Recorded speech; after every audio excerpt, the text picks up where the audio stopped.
what's going on, you guys? Nick here with Nick Strength and Power. We've got a couple of interesting stories for you guys today. The first story I want to talk about today is probably the one that you clicked the video to watch. Big Ramy, another physique update.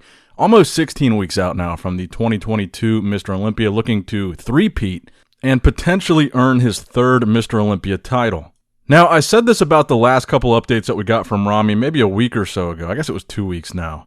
But I'm honestly impressed. I think this is the best off-season, quote-unquote off-season version of Big Ramy that we've ever seen. And I think the reason for that is Ramy and his coach know that Ramy has to be better than last year to win that third title. I think the first version of Ramy that we saw at the Olympia, the first Olympia that he won, was the best version that we've seen. I think last year he was good, but not great. And I think if he's not better than he looked last year, they wouldn't give him the title this year. But again, I want to go on record as saying I think what we're seeing from Big Ramy so far is the best he's ever looked at this point in any of his preps. And keep in mind, his body weight in those last couple posts was like 336. He's almost 340 pounds in this kind of shape with his waist looking as small as it looks.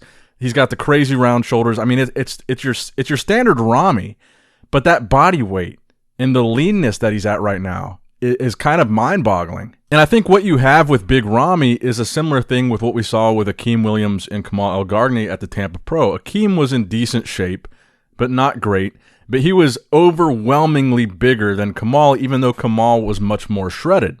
And because this is open bodybuilding, Akeem won because he was so vastly bigger and his conditioning was all right. That's kind of the Big Ramy effect. But Big Ramy, I think, came in much more shredded than he's ever came in that first Olympia that he won, and that's why he won. But I think the biggest threat to Big Ramy right now is probably Hadi Choopan. I really think that if they give Hadi a really good call-out, potentially just Hadi and Ramy for 1 and 2, because I think Hadi was honestly way more conditioned than both Ramy and Brandon at last year's Olympia.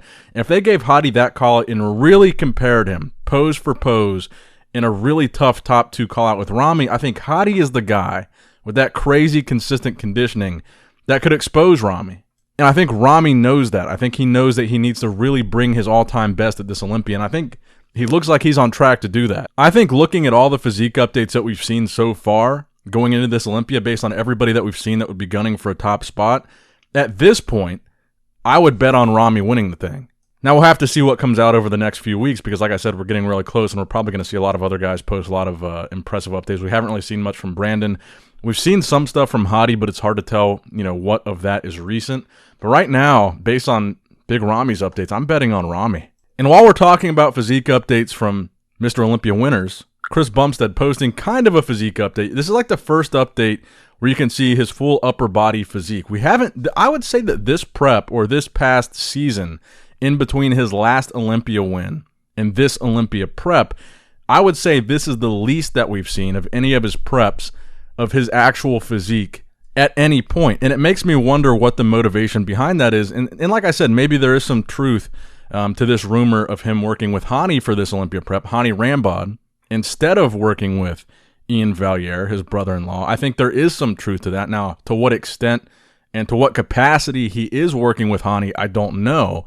But maybe that is a big switch up in the game plan that maybe he doesn't want people to see until he's actually on stage in December, because maybe he's planning on bringing something entirely different than what he's brought in the past, which would surprise me a bit because what he's been bringing seems to work. Chris Bumstead, to me, is like the Dorian Yates of classic physique in the metaphorical sense that I think he's going to win 5. I think he's going to win a total of at least 5 titles in classic physique. And I think he's the guy that really came in, took the bar from Breon, raised the bar, and set the new bar for everybody else that's gunning at that classic physique Olympia title, that Chris Bumstead's physique, it's the new pinnacle, and I think it was a much higher bar than Breon set. So I think he did establish kind of this new standard in classic physique, and I think he will, cement his legacy by winning, I think, at least 5 titles. But I'm curious to see if he does switch things up this year, what he looks like, and in what regard he switches things up. And if he is working with Hani instead of Ian, what was the motivation for that? Was he not responding the same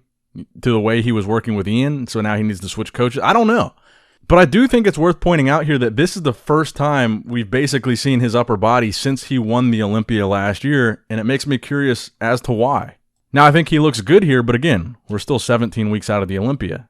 A lot is going to change between now and then. And then you've got a guy like Terrence Ruffin, who I think is really pushing Chris. And you've got Terrence, you've got you've got Ramon Dino, you've got Breon too, but like Terrence, and Ramon have been posting physique updates pretty much this entire time. Granted, they competed in between the Olympia last year and this next Olympia, but we've seen a lot of their physiques. We haven't seen much of Chris's, and Terrence in this update says he's 25 pounds heavier in this update than his last two preps at this point in his last two preps. And Terrence, I think, didn't get enough credit for how hard he pushed Chris last year, and I think it was a lot closer between him and Chris last year than people like to admit or people realize.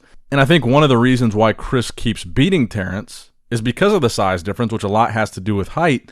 But if Terrence comes in with a bigger stage presence and a bigger physique, maybe he's rounder, maybe he's fuller, maybe he's put on some more muscle, maybe he really maxes out that weight limit in Classic more effectively than he's done in the past. If he's more commanding on stage with his physique, even though he's a shorter guy, maybe that could be the edge that gives him the edge over Chris. Maybe he could take a title from Chris this year. I don't think that's entirely out of the question either. I think Chris could probably come back, change things up, go back to the drawing board and win again after Terrence beats him. But I do think there's a chance that Terrence could beat Chris, and I want that to be said. And speaking of size on stage and stage presence, Michal Krizo posted another physique update, a very impressive side chest today at 7 weeks out from his Olympia amateur debut.